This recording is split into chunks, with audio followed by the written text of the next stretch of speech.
আমি সারদা পাল। মানিকচক কলেজের সংস্কৃত বিভাগের পক্ষ থেকে এই অনলাইন ক্লাসের আয়োজন করা হয়েছে। ফার্স্ট সেমিস্টার জেনারেল স্টুডেন্টসদের উদ্দেশ্যেই এই ক্লাস। আবারও বলি, অনলি ফর জেনারেল স্টুডেন্টসদের জন্য এই ক্লাস। এই ক্লাসের আলোচ্য বিষয় হবে সিলেবাস, মার্কস ডিস্ট্রিবিউশনস এবং কোশ্চেন প্যাটার্ন। এই প্রসঙ্গে বলি, ডিসি ও জিই এর সিলেবাসটি একই, উভয়ে একই সিলেবাসে এক্সাম দেবে। অর্থাৎ কোনো অনার্সের স্টুডেন্টস এর যদি পাস কোর্সে সংস্কৃত থাকে, তাদেরও একই সিলেবাস থাকবে। এবার সিলেবাস সম্পর্কে আলোচনা করছি। তোমাদের সিলেবাসে আছে ছন্দ মঞ্জুরি ও জেনারেল গ্রামার। সিলেবাসটি দুটা ইউনিটে বিভক্ত। ইউনিট 1-এ হয়েছে ছন্দমঞ্জুরি এবং ইউনিট 2-তে আছে জেনারেল গ্রামার। ছন্দমঞ্জুরি একদম নতুন একটি অংশ। আচার্য গঙ্গাদাস কর্তৃক রচিত ছন্দমঞ্জুরি গ্রন্থ সমবৃত্ত ছন্দ্রগুলোই হচ্ছে তোমাদের পাঠ্য। এখন প্রশ্ন, ছন্দ কাকে বলে? ছদি ধাতু প্লাস অসুন প্রত্যয় করে ক্লিবলিঙ্গে প্রথমার একবচন ছন্দ শব্দটি নিষ্পন্ন করা হয়েছে। অর্থাৎ ছদি প্লাস অসুন ক্লিবলিঙ্গে প্রথমার একবচন করে ছন্দ শব্দটি নিষ্পন্ন করা হয়েছে। অর্থ হলো বেদ, পদ্যবদ্ধ, ইচ্ছা বা স্বেচ্ছাচার। চন্দয়তি আহ্লাদয়তি ইতি ছন্দঃ, অর্থাৎ আনন্দ উৎপাদন করে যে তাই ছন্দ। এই ছন্দ করতে হলে 10টি গণ অবশ্যই তোমাদের জানতে হবে। সেই গণগুলি হলো ম, ন, ভ, জ, জ, র, স, ত, গ, ল। ম গণে 3টি বর্ণই গুরু। অর্থাৎ যখন তোমরা ছন্দ করবে, একটা লাইন থাকবে, সেই লাইনের 3টি অর্থাৎ 3টি অক্ষরে ভাগ করে নিতে হবে। এই 3টি অক্ষরে যদি 3টি গুরু হয়, তাহলে সেটা ম গণের অন্তর্ভুক্ত হবে। একই রকমভাবে দন্ত ন 3টি বর্ণই লঘু। ভ এই গণে আদিবর্ণ গুরু, বাকি দুটি লঘু। অন্তুস্থ জ আদি লঘু, বাকি দুটি গুরু। বর্গীয় জ মধ্য গুরু, অর্থাৎ আদি অন্ত লঘু। র মধ্য লঘু, আদি গুরু, অন্ত আদি অন্ত দুটি গুরু। দন্ত স গণ অন্ত গুরু, আদি মধ্য লঘু। তগণ অন্ত লঘু, আদি মধ্য গুরু। গ একমাত্র স্বর গুরুকে বোঝায়, ল একমাত্র স্বর লঘুকে বোঝায়। এবার ছন্দের মধ্যে আসবে টিকা। ছন্দ থেকে তোমাদের টিকা লিখতে হবে। এবার টিকা কিভাবে লিখবে তার একটা স্যাম্পলিং বলছি। যেমন ধরো ইন্দ্রবজ্রা ছন্দ কিভাবে লিখবে সেই সম্পর্কে একটু বলি। ইন্দ্রবজ্রা একটি সমবৃত্ত ছন্দ। আচার্য গঙ্গাদাস ছন্দের লক্ষণ নির্ণয় প্রসঙ্গে বলেছেন, স্যাদ ইন্দ্রবজ্রা যদি তৌ জগৌ গহ, অর্থাৎ কোনো শ্লোকের প্রতি চরণে বা পাদে যথাক্রমে ত, ত, জ, গ, গ এই গণগুলি থাকে, তাকে ইন্দ্রবজ্রা ছন্দ বলে। এই ছন্দের উদাহরণ হলো অর্থই কন্যা পরকই এব। এবার অর্থই কন্যা পরকই এব এই লাইনটিকে ভেঙে দেখাতে হবে। অর্থই কন্যা পরকই এব 3টি করে ভেঙে দেখাতে হবে। এই শ্লোকের প্রথম চরণটি ভাঙলে ত, ত, জ, গ, গ এই গণগুলি পাওয়া যাবে এবং অন্যান্য পদগুলি ভাঙলেও একই গণ পাওয়া যাবে। অতএব এটি ইন্দ্রবজ্রা ছন্দের যথার্থ উদাহরণ। এইভাবেই টিকা লিখতে হবে। অর্থাৎ টিকা লেখার সময় তোমাদের লক্ষণ, গণ, উদাহরণ 3টি অবশ্যই লিখতে হবে। টিকা লেখার পর তোমাদের এখান থেকে স্ক্যান করতে হবে, অর্থাৎ লাইন থাকবে সেটাকে ভেঙে ব্যাখ্যা করতে হবে। স্ক্যান করার সময় লাইনটিকে ভাঙতে হবে, গণ লিখতে হবে, ছন্দের নাম লিখতে হবে। এই হলো ছন্দের সংক্ষিপ্ত আলোচনা।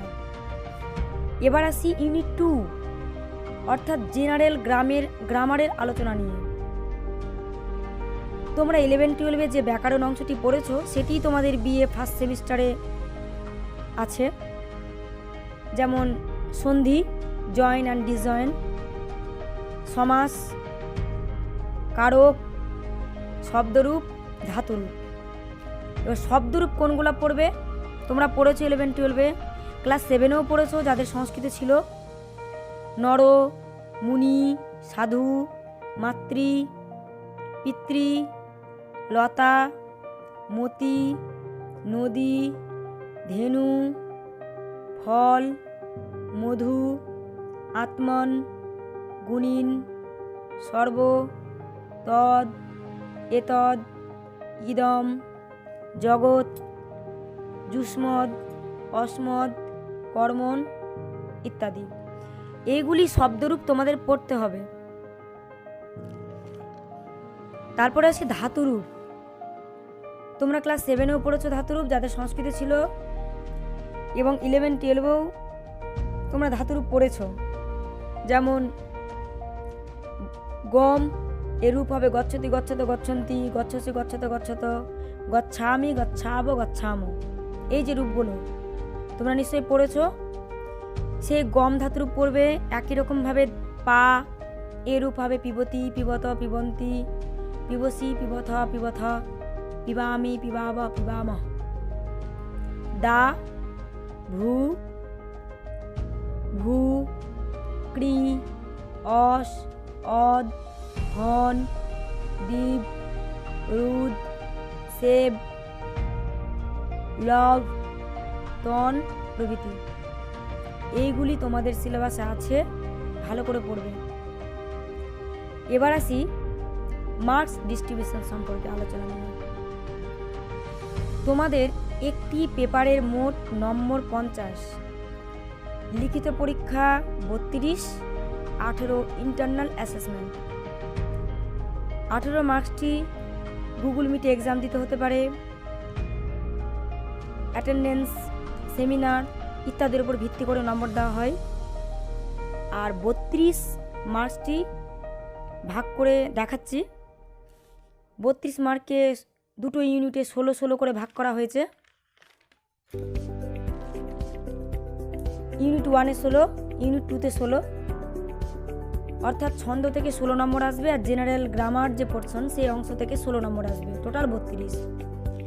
এবার ইউনিট 1-এর যে 16 নম্বর সেটাকে ভাগ করে দেখাচ্ছি। সেখানে ইউনিট 1 থেকে প্রথমত দুটো টিকা লিখতে হবে, ছন্দের অংশ থেকে দুটো টিকা 4 করে থাকবে 8। তারপর দুটো লাইন থাকবে, সেটা স্ক্যান করে ভেঙে দেখাতে হবে। 4 2 8 = 16, অর্থাৎ দুটো টিকা এবং দুটো লাইন ভেঙে দেখাতে হবে। তাহলে ওখানে 8 + 8 = 16। এবার আসি ইউনিট 2 এর আলোচনা নিয়ে। সেখানেও 16 মার্ক থাকবে। জয়েন দ্য সন্ধি 2, ডিসজয়েন দ্য সন্ধি 2, শব্দরূপ 2, ধাতুরূপ 2, এসেন্ডিং বা কারক বিভক্তি 4, সমাস 4। তাহলে 2 2 2 2 4 4 টোটাল 16, অর্থাৎ ইউনিট 1-এও 16, ইউনিট 2-তে 16, টোটাল হয়ে গেল 32।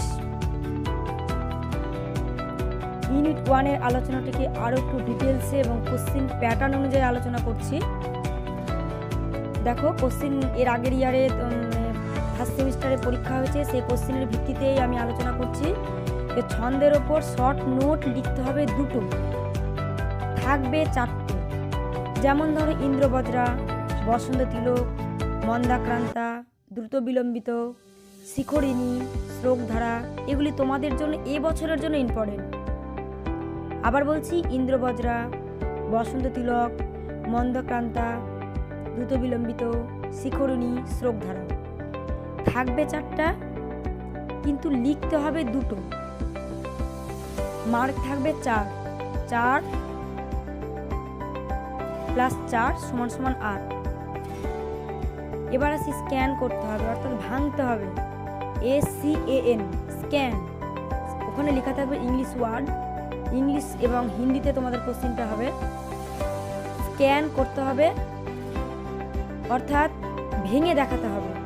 যেমন একটা লাইন তোমাদের আমি বলি, অর্থই কন্যা পরকে এবং, এরূপ সংস্কৃত লাইন থাকবে, সেটিকে ভাঙতে হবে, ভেঙে গণ উল্লেখ করতে হবে, ছন্দের নাম লিখতে হবে।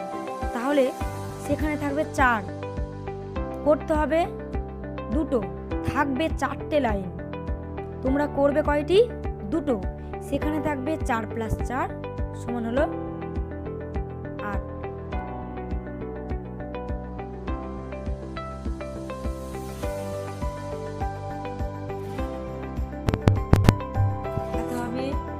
গণ এবং ছন্দের নাম ইত্যাদি লিখতে হবে। এই হলো ইউনিট 1-এর সংক্ষিপ্ত আলোচনা।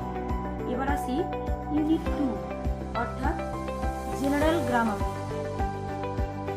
তোমরা 11 এবং 12-এ ব্যাকরণ পড়েছো, সে একই সিলেবাস এখানেও আছে। যেমন সন্ধি, জয়ন্তী সন্ধি, যেমন তরু যুক্ত ছায়া = তরুর ছায়া। তোমাদের কোনো একবার হয়তো জয়েনিং করতে দিতে পারে, আবার বিচ্ছেদ করতে বলতে পারে। যেমন ধরো ডিসজয়েন দ্য ছন্দি, সংস্কার = সম যুক্ত কার, গায়ক গই যুক্ত অক। এভাবে তোমাদের অ্যান্সার করতে হবে। এই সন্ধির মধ্যে স্বরসন্ধি, ব্যঞ্জন সন্ধি, বিসর্গ সন্ধি সব অংশে পড়তে হবে। থাকবে 2, 2, 4, অর্থাৎ জয়েন করতে বলবে তখন সেখানে 2, ডিসজয়েন করতে বলবে সেখানে 2, ওটাও 4। এরপর থাকবে শব্দরূপ, যেমন নর, মুনি, লতা, পিতৃ, মাতৃ প্রভৃতি। তোমরা ভালো করে কুসমত, পিতৃ, আত্মন, নদী, ফল, সাধু এই শব্দরূপগুলো ভালো করে পড়বে।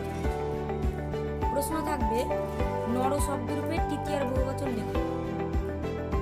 জগৎ ইন সপ্তম একবচন, আবার মুনি ইন প্রথমা বহুবচন। থাকবে 4টা, করতে হবে 2টো। তারপরে আসি শব্দরূপের আলোচনা নিয়ে, ধাতুরূপের আলোচনা নিয়ে। তোমরা 11 এবং 12-এ যে ব্যাকরণ অংশে ধাতুরূপ পড়েছো সেটিই পড়বে এখানে। গম, ঘু, রুদ, ক্রি, পচ, হন, সেব প্রভৃতি ধাতুরূপ আছে। প্রশ্ন হবে হু ইন প্রথম পুরুষ একবচন, পা ইন উত্তম পুরুষ বহুবচন। তোমরা অ্যান্সারটা করবে। থাকবে 4টা, লিখতে হবে 2।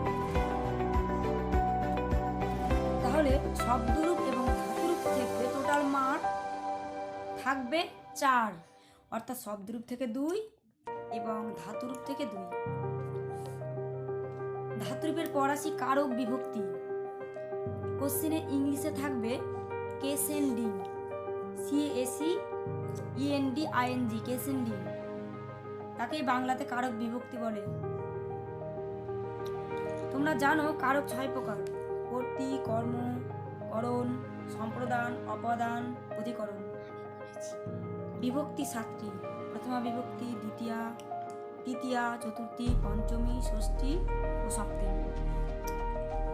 কারক থেকে মার্কস থাকবে 4, সেখানে থাকবে 6টি, লিখতে হবে 4টে। এক এক করে মার্ক থাকবে 4, 1, 4। 6টি কারকের মধ্যে যে ইম্পর্টেন্ট সূত্রগুলো আছে সেগুলো নিয়ে একটু আলোচনা করছি।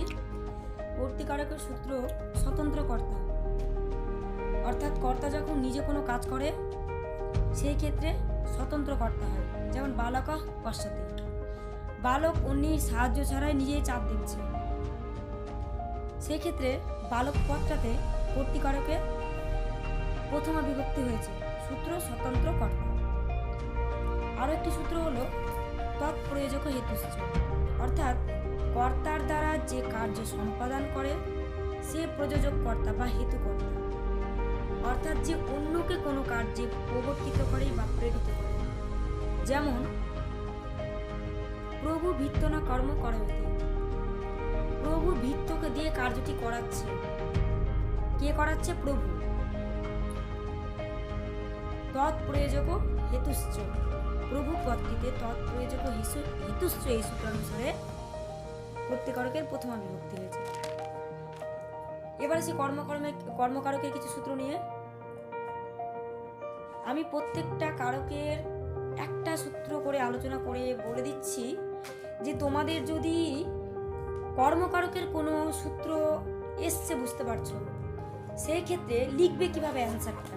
ধরে নাও চন্দ্রং পশ্যতি, তাহলে এখানে সূত্র আসছে কর্মকারকের সূত্র কর্তুর স্ফীততম কর্ম।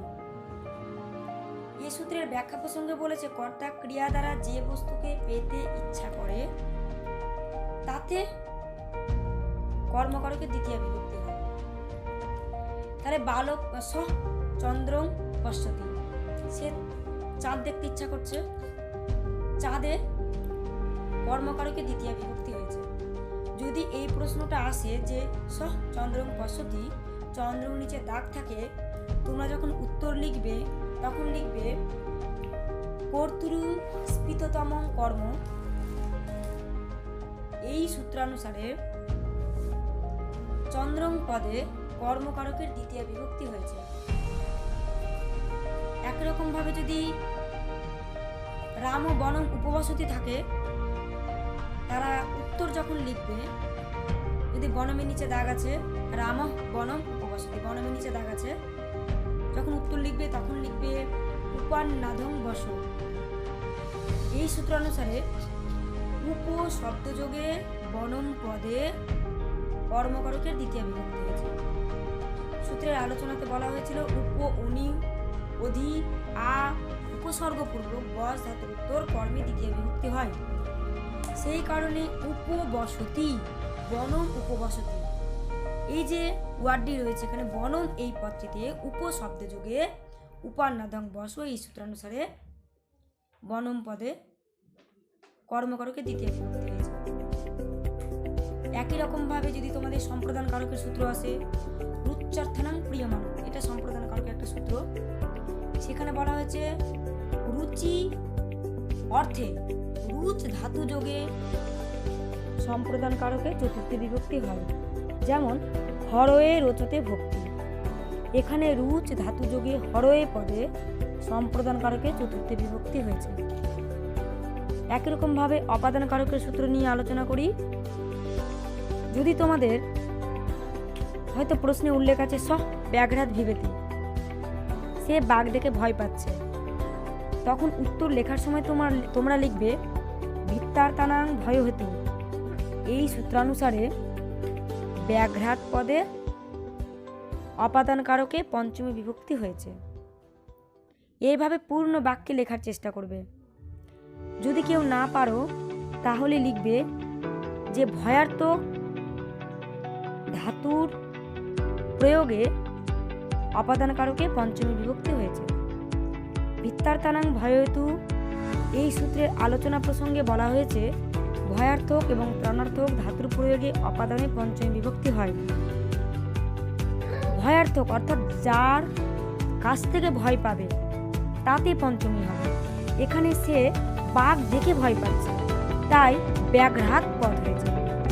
যেমন নর শব্দের পরও নর নর নরা, নরম নর নরা, নরে নরভ্যম নরই, নরায় নরভ্যম নর, নরাত, একই রকমের ব্যাঘ্রাত পঞ্চমী বচন, সেই জন্য ব্যাঘ্রাত পদে পঞ্চমী বিভক্তি হয়েছে।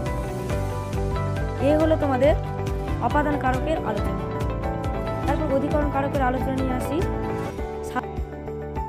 অধিকরণ কারকের একটা উদাহরণ হচ্ছে সাপদহ বনে অস্তি। সাপদ কোথায় বাস করছে? বনে। বনে পদে অধিকরণ কারকের সপ্তমী বিভক্তি হয়েছে।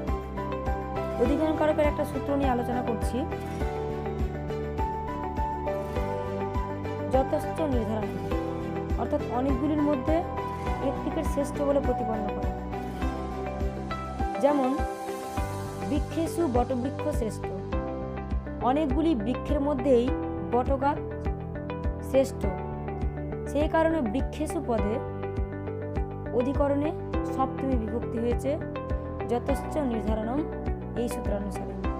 এই যথেষ্ট নির্ধারণম এই সূত্রে ষষ্ঠী হয়, সপ্তমী হয়। যদি আমরা বৃক্ষেষু অর্থাৎ সপ্তমান্ত পদ যদি দেখি, তাহলে সপ্তমী বিভক্তি, এবং ষষ্ঠান্ত পদ যদি দেখি সেখানে ষষ্ঠী বিভক্তি করব। এ হলো কারকের সংক্ষিপ্ত আলোচনা। এবার আসি সমাস নিয়ে। সমাস নিয়ে আলোচনা করছি। তোমরা প্রত্যেকে জানো সমাস 6 প্রকার: অব্যয়ীভাব, দ্বন্দ্ব, তৎপুরুষ, দ্বিগু, বহুব্রীহি, কর্মধারয়। তোমাদের প্রশ্ন থাকবে সমাস নির্ণয় করো। যেমন ধরো অনুগৃহীত শব্দটিকে যদি সমাস করতে বলে, তোমরা সেখানে লিখবে গৃহস্য পশ্চাৎ সমান সমান অনুগৃহীত। অব্যয়ীভাব সমাস। দিনম দিনম, প্রতিদিনম, অব্যয়ীভাব সমাস। তারপরে ধরো থাকে যদি অব্রাহ্মণ, ন ব্রাহ্মণ, নং তৎপুরুষ সমাস। মাতা পুত্রৌ, মাতা চ পুত্রশ্চ, ইতরতর দ্বন্দ্ব সমাস। এই হলো সমাসের সংক্ষিপ্ত আলোচনা। যেহেতু তোমরা প্রত্যেকেই জানো সমাস, কারক, সন্ধি, শব্দরূপ, ধাতুরূপ, তাই প্রত্যেকটার উপরে একটু হালকা আলোচনা করলাম। এই সমাসে থাকবে 4টি, করতে হবে 2টি। তাহলে আরও একবার আলোচনা করছি তোমাদের সামারি হিসেবে। সেটা হচ্ছে তোমাদের ইউনিট 1-এ থাকলো কি ছন্দ 16 এবং ইউনিট 2 গ্রামারে 16। লিখতে হবে ইউনিট 1-এ 2টো টিকা এবং 2টো স্ক্যান, ভাঙতে হবে 2টো লাইন। আর ইউনিট 2-তে তোমাদের ধরে নাও জয়েন্দ্রা সন্ধি, ডিসজয়েন্দ্রা সন্ধি, অর্থাৎ সংযোজন করা এবং বিচ্ছেদ করা। সেখানে থাকছে 2, 2, 4। শব্দরূপ ও ধাতুরূপ থেকে থাকবে 2, 2, 4। শব্দরূপ 2, ধাতুরূপ 2, টোটাল 4। তারপর আসি কারকে, থাকবে 6টি, করতে হবে 4টি। 4 একে 4 অর্থাৎ 4। সমাস থেকে থাকবে 4, তাহলে টোটাল হলো। এই হলো 32 নম্বরের মার্ক ডিস্ট্রিবিউশন। ফার্স্ট সেমিস্টার স্টুডেন্টসদের উদ্দেশ্যে বলছি যে তোমরা এই এক্সামের জন্য অলোকা পাবলিকেশনস পাস কোর্সের বইটা কিনে নিতে পারো। সেখানে ছন্দ এবং ব্যাকরণ অংশটা ভালোভাবে দেওয়া আছে। আবার অনেকে বনবিহারী ঘোষালের যে বই আছে সেই বইটা নিতে পারো। আলাদা করে ছন্দের জন্য অনিলচন্দ্র বসুর একটা বই পাওয়া যাচ্ছে, সেটা নিতে পারো। এই বইগুলো পড়বে। তোমরা প্রত্যেকেই ভালোভাবে পরীক্ষা দেবে এবং ভালো ফল করবে, এই আশা করেই আজকের ক্লাসটি এখানেই শেষ করছি।